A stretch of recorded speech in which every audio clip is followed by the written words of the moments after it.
Faith ക്ലിയറൻസിന്റെ 21ാമത്തെ ഇന്നത്തെ എപ്പിസോഡിൽ നമ്മുടെ പഠന വിഷയം സ്വയാധികാര സഭയിൽ അംഗത്വം ലഭിക്കുന്നത് എപ്രകാരമാണ് എന്നതിനെ കുറിച്ചാണ്. ആ ചോദ്യം തന്നെ അല്പം വിശദീകരണത്തോടെ മാത്രമേ നമുക്ക് കുറച്ചുകൂടി വ്യക്തത വരികയുള്ളൂ. നമ്മൾ ഈ പഠനത്തിൽ സീറോ മലബാർ സഭയുടെ നിയമം എന്നാണ് പൗരസ്ത്യ സഭകളുടെ നിയമത്തെ മനസ്സിലാക്കാനായിട്ട് ഉപയോഗിക്കുക. ലത്തീൻ സഭയുടെ നിയമം എന്നാണ് പാശ്ചാത്യ സഭയുടെ നിയമം എന്ന് മനസ്സിലാക്കാൻ ഈ എപ്പിസോഡിൽ മുഴുവൻ സമയവും നമ്മൾ ഉപയോഗിക്കുക അത്തരത്തിലുള്ള പദപ്രയോഗമാണ്. സീറോ മലബാർ സഭ പൗരസ്ത്യ സഭയാണ്.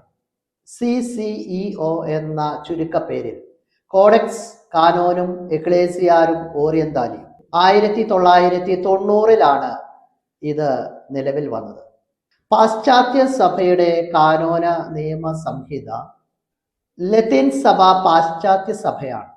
CIC എന്ന ചുരുക്കപ്പേരിൽ കോഡെക്സ് യൂറിസ് കാനോനിച്ചി 1983 പാശ്ചാത്യ സഭകളുടെ നിയമസംഹിത നിലവിൽ വന്നത്. നമ്മുടെ ചോദ്യത്തിലേക്ക് വരാം.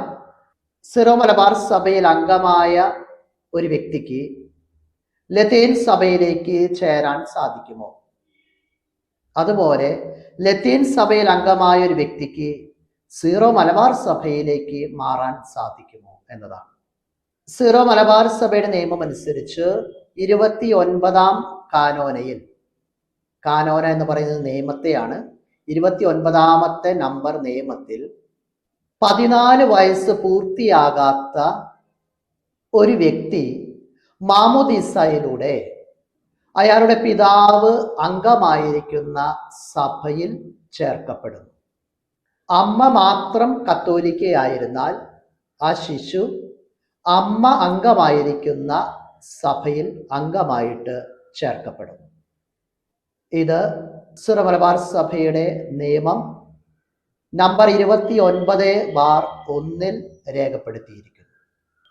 പൗരസ്ത്യ നിയമ സംഹിതയിൽ 29ാമത്തെ നമ്പറിൽ, പൗരസ്ത്യ നിയമം എന്ന് പറയുന്നത് സീറോ മലബാർ സഭയുടെ നിയമത്തിൽ നമ്പർ 29ൽ മാതാപിതാക്കൾ ഒരേ മനസ്സോടെ ആവശ്യപ്പെട്ടാൽ ശിശു അമ്മ അംഗമായിരിക്കുന്ന സഭയിൽ ചേർക്കപ്പെടും. ഇതനുസരിച്ച് ലത്തീൻ പുരുഷൻ സീറോ മലബാർ സ്ത്രീയെ വിവാഹം ചെയ്യുമ്പോൾ അവർക്കുണ്ടാകുന്ന മക്കൾക്ക് മാതാപിതാക്കൾ ഒരേ മനസ്സോടെ ആവശ്യപ്പെട്ടാൽ സീറോ മലബാർ സഭയിൽ അംഗമാകാൻ സാധിക്കും. നിയമം നമ്പർ 29/1 അത് രേഖപ്പെടുത്തിയിരിക്കുന്നു. എന്നാൽ ലത്തീൻ നിയമം അനുസരിച്ച് മാതാപിതാക്കൾ ഒരേ മനസ്സോടെ ആവശ്യപ്പെട്ടാലും ശിശുവിന് മേൽപ്പറഞ്ഞ സാഹചര്യത്തിൽ അമ്മയുടെ സഭയിൽ അംഗത്വം ലഭിക്കുന്നതല്ല. ലത്തീൻ നിയമം 111/1 അത് രേഖപ്പെടുത്തിയിരിക്കുന്നു.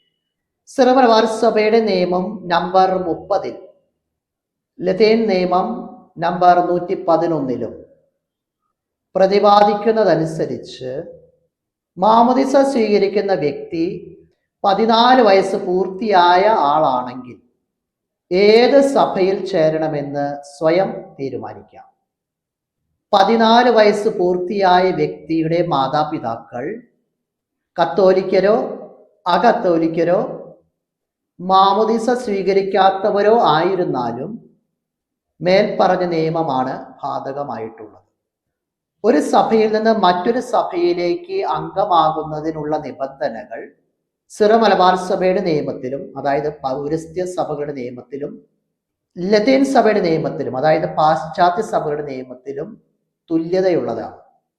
അതനുസരിച്ച് മാമോദിസ സ്വീകരിച്ച വ്യക്തി അദ്ദേഹം അംഗമായിരിക്കുന്ന സ്വയാധികാര സഭ വിട്ട് മറ്റൊന്നിലേക്ക് മാറണമെങ്കിൽ പരിശുദ്ധ സിംഹാസനത്തിന്റെ, അതായത് റോമിൽ നിന്നുള്ള അനുവാദം ലഭ്യമായിരിക്കണം.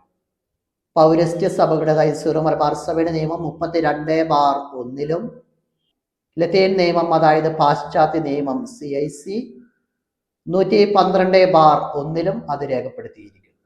ചില പ്രത്യേക സാഹചര്യങ്ങളിൽ പരിശുദ്ധ സിംഹാസനത്തിന്റെ, അതായത് റോമിന്റെ ഈ അനുവാദം ഉള്ളതായി അനുമാനിക്കപ്പെടുന്നു. ഒരു നിശ്ചിത സ്വയാധികാര സഭയിലെ ക്രിസ്തീയ വിശ്വാസികൾ അതേ പ്രദേശത്ത് സ്വന്തം രൂപതയുള്ള മറ്റൊരു സ്വയാധികാര സഭയിലേക്ക് മാറുവാൻ അപേക്ഷിക്കുന്ന അവസരത്തിൽ ഇരു രൂപതകളിലെയും മെത്രാന്മാർ മാറ്റത്തിന് രേഖാമൂലം സമ്മതിച്ചാൽ പരിശുദ്ധ സിംഹാസനത്തിന്, അതായത് റോമിന്റെ അനുവാദം ഉള്ളതായി കണക്കാക്കും. പൗരസ്ത്യ സഭകളുടെ സീറോ മലബാർ സഭയുടെ നിയമം നമ്പർ 32/2 ഇത് കാണും. ഒരു സഭയിൽ അംഗമായിരിക്കുന്ന വ്യക്തിക്ക് നിയമാനുസൃതം മറ്റൊരു സഭയിലേക്ക് മാറുന്നതിനുള്ള നിയമം സഭയിൽ നിലനിൽക്കുന്നുണ്ടെന്നും അത് ആവശ്യമുള്ളവർ കൃത്യമായ നിയമ നടപടികളിലൂടെ സഭാ നേതൃത്വത്തിന്റെ അറിവോടെയും അംഗീകാരത്തോടെയും ആഗ്രഹിക്കുന്ന സഭയിലേക്ക് ആവശ്യം വേണ്ടുന്ന സാഹചര്യത്തിൽ മാറാൻ നൽകപ്പെട്ടിട്ടുള്ള ഈ നിയമത്തെക്കുറിച്ച് മനസ്സിലാക്കുക, പഠിക്കുക എന്ന ലക്ഷ്യത്തോടെയാണ് ഈ എപ്പിസോഡ് നമ്മൾ പഠന വിധേയമാക്കിയത്. ഇത് മുഴുവൻ പൂർണ്ണതയോട് കൂടിയിട്ടല്ല അവതരിപ്പിച്ചിരിക്കുന്നത്. ഒരു പഠനത്തിന്റെ ആരംഭം എന്ന നിലയിൽ ഇങ്ങനെ ഒരു സാഹചര്യവും സാധ്യതയും നിലനിൽക്കുന്നുണ്ട് എന്ന് വിശ്വാസ സമൂഹത്തിന്റെ അറിവിലേക്കായിട്ട് ഒരു ആമുഖം എന്ന രീതിയിലാണ് ഈ എപ്പിസോഡ് അവതരിപ്പിച്ചിരിക്കുന്നത്.